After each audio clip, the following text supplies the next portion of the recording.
Lendas urbanas são histórias antigas que foram criadas baseadas em crenças e passam de geração em geração, de boca em boca, o que acaba gerando modificações ao longo do tempo, e assim cada história tem múltiplas versões.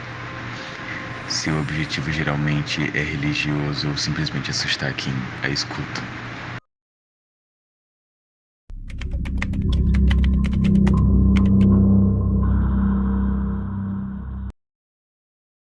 Um grupo de amigos estavam acampando em uma floresta durante o inverno, até que um dia eles se perderam e a comida deles acabou.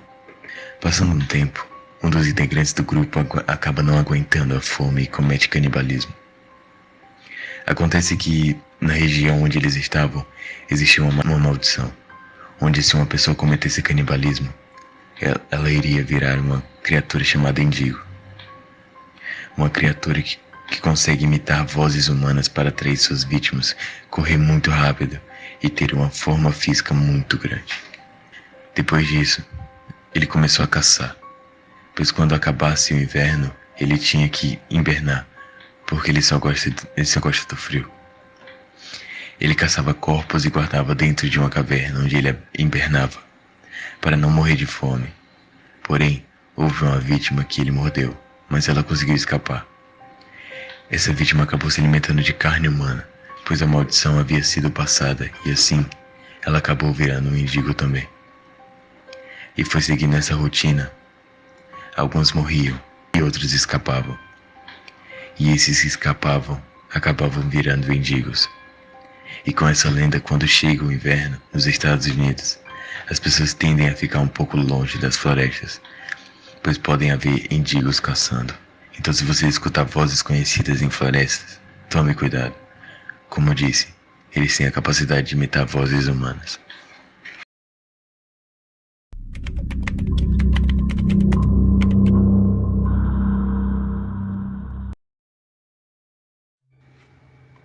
A versão mais famosa dessa lenda conta que em uma prisão em Krypton, na Virgínia, acaba sendo fechada pela petição dos moradores.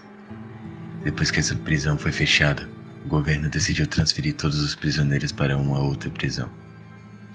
Mas no meio do transporte para outra prisão, o trem acabou quebrando, e assim todos os prisioneiros escaparam. Alguns acabaram morrendo e outros foram capturados, mas um prisioneiro em específico não foi encontrado.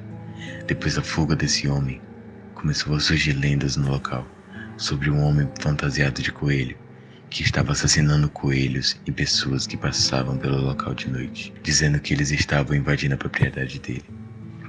Acredita-se que o homem que não foi encontrado é o Homem-Coelho.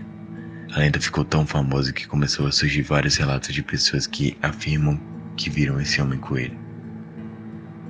O primeiro relato ocorreu em 19 de outubro de 1970. Cadete Bob Bennett estava com sua esposa para visitar parentes por volta da meia-noite, até que eles decidiram estacionar o carro na beira da estrada para poderem conversar. Até que de repente eles notam alguma coisa se movendo na janela traseira do carro. Eles se perguntaram de o que foi aquilo, mas eles continuavam ali parados. E do nada, eles ouviam um barulho de vidro quebrando, até que eles olham para trás e veem que alguém quebrou o vidro de trás do carro deles.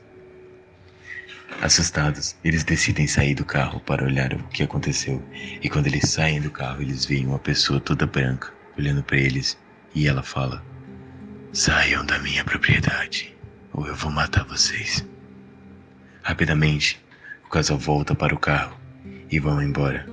Quando eles vão embora, eles decidem dar queixa na polícia, até que a polícia acha no carro a arma do crime, no caso, um machado.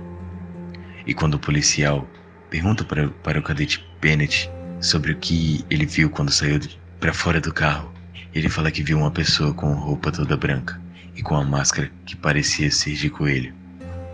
Já a esposa do cadete fala que viu uma pessoa toda branca com um chapéu pontudo, como se fosse um membro de uma seita Ku Klux Klan.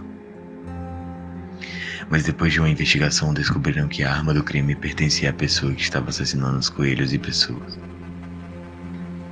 Existe até uma ponte nos Estados Unidos que ficou conhecida como a Ponte do Coelho, e dizem que se as pessoas passarem por lá à noite, elas vão acabar deparando com esse Homem-Coelho, E tem que ter muito cuidado, pois ele pode te assassinar por estar invadindo a propriedade dele.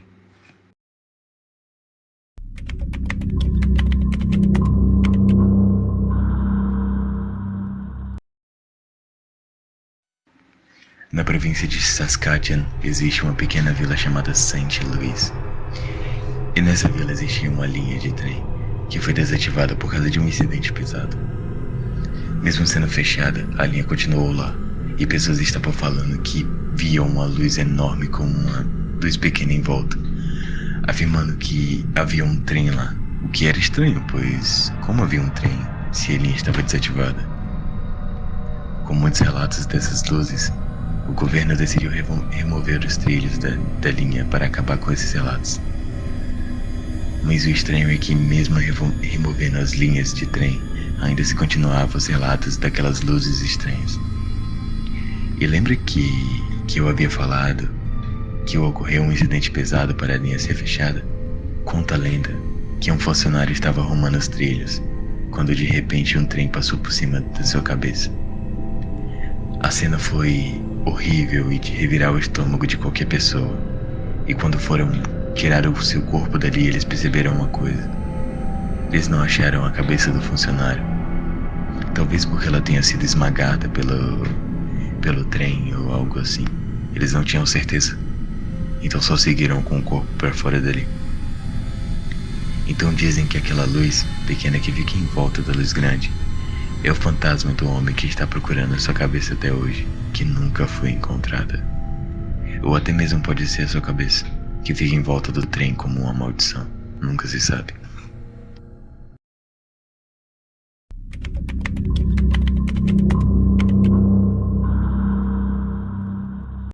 Essa lenda é do ano de 1759, em Quebec. Uma mulher chamada Mathilde iria se casar com um dos cavaleiros de Quebec. Já estava tudo preparado para o casamento, mas surgiu boatos que os ingleses iam invadir Quebec. Mathilde não ligou, pois ela se importava mais com o seu casamento. Até que um dia antes do casamento, os boatos se tornaram realidade e os ingleses começaram a invadir a província. E como o marido de Mathilde era um cavaleiro, ele tinha que lutar. Um tempo depois, as pessoas de Quebec venceram a guerra, e quase todos voltaram vivos. E um dos que morreram foi o marido de Mathilde. Mathilde pergunta para o comandante onde estava o marido dela, e o comandante fala que ele morreu em combate tentando proteger o lugar. Triste e desamparada, Mathilde pega sua roupa de casamento e vai até uma cachoeira em Montmorency. Ela fica olhando a paisagem, até que uma hora ela se joga e seu véu fica preso em galhos. Dizem que ele está preso lá até hoje. Diz a lenda que se você for nessa cachoeira à noite, você consegue ver o fantasma de Mathilde, até chegar ao amanhecer e ela se jogar. Mas você terá que ver Mathilde de longe, pois se ela te ver, você é encontrado morto brutalmente.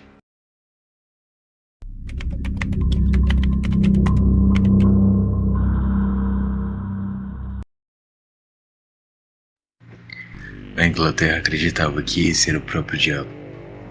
Este homem com chifres batia na porta das pessoas e rasgava as roupas delas e tentava abusá-las. Só que o jeito que ele fugia era pular muito alto. Ele podia pular numa altura de 6 metros e não acontecia nada com ele. Até 10 metros nada acontecia, nem quebraram uma perna. Mas até aí foi só relatos de pessoas. Algumas pessoas ficaram com medo, outras não. Até que um dia uma mulher estava em sua casa e de repente bateram em sua porta dizendo: "Moça, precisamos de luz. Capturamos Spring Willow Jack." A moça, como acreditava na lenda, pegou uma vela e saiu para fora. Só que quem estava esperando ela era justamente ele. Ele rasga as roupas dela enquanto tentou abusá-la. A irmã dela veio correndo e assim ele se assustou e saiu pulando.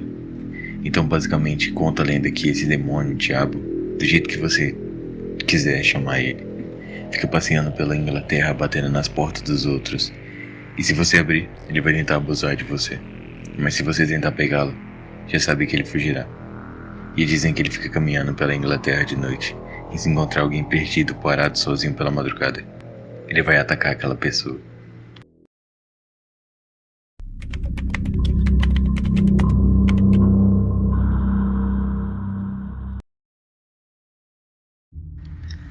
Essa lenda vem do bairro Barking, em Londres. Lá tem uma estação chamada Bay Country. Basicamente, a estação é conhecida como Lar da Mulher Sem Rosto. Diz a lenda que um supervisor estava de boa lá sozinho no momento em que a estação estava vazia pela madrugada, quando de repente viu uma mulher parada olhando para os trilhos do trem. Ele saiu de onde estava e chamou 3 vezes: "Moça", mas ela não se mexia. Então ele decidiu se aproximar e tocar o seu ombro. Ao tocar seu ombro, ela se virou, e ele, vendo que ela estava sem rosto, se assustou e saiu correndo, voltando para a estação só no outro dia. Investigadores paranormais fizeram uma pesquisa para descobrir quem era essa mulher. Acredita-se que essa mulher está lá desde que o acidente aconteceu na estação em 1958. Um dos vagões se soltou e 10 pessoas acabaram morrendo.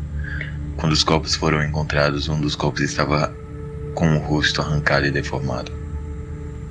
Eles pensam que o espírito dessa mulher sem rosto fica vagando pela estação procurando por uma saída para ir embora, mas como está sem rosto não enxerga a saída, por isso fica vagando, procurando eternamente.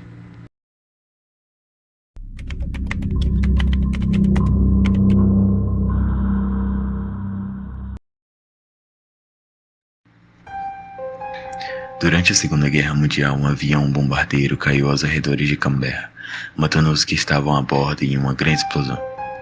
Alguns anos depois começaram a relatar uns encontros muito estranhos perto do local do acidente.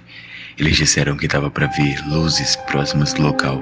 Muitas pessoas afirmam que dá para ouvir um barulho de um avião passando e em seguida uma explosão muito forte.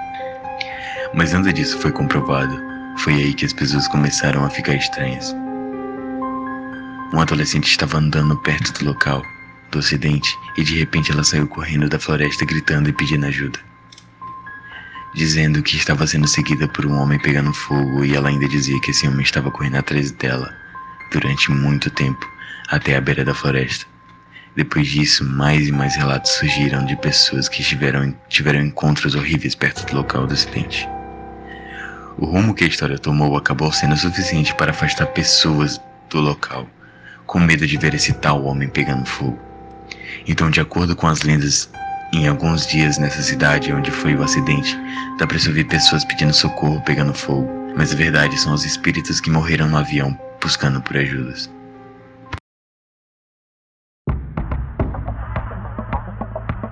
E assim, a gente encerra nossas lendas. Obrigado pela atenção. Meu nome é Felipe. Eu sou do primeiro C. Eu sou um dos alunos da eletiva de Inglês e Geografia. Eu espero que você tenha gostado da minha narração. E peço perdão pelos erros que eu cometi ao longo disso. Obrigado. E volte sempre para saber mais sobre o sobrenatural e como ele pode estar à nossa volta, ou até mesmo aterrorizar qualquer pessoa.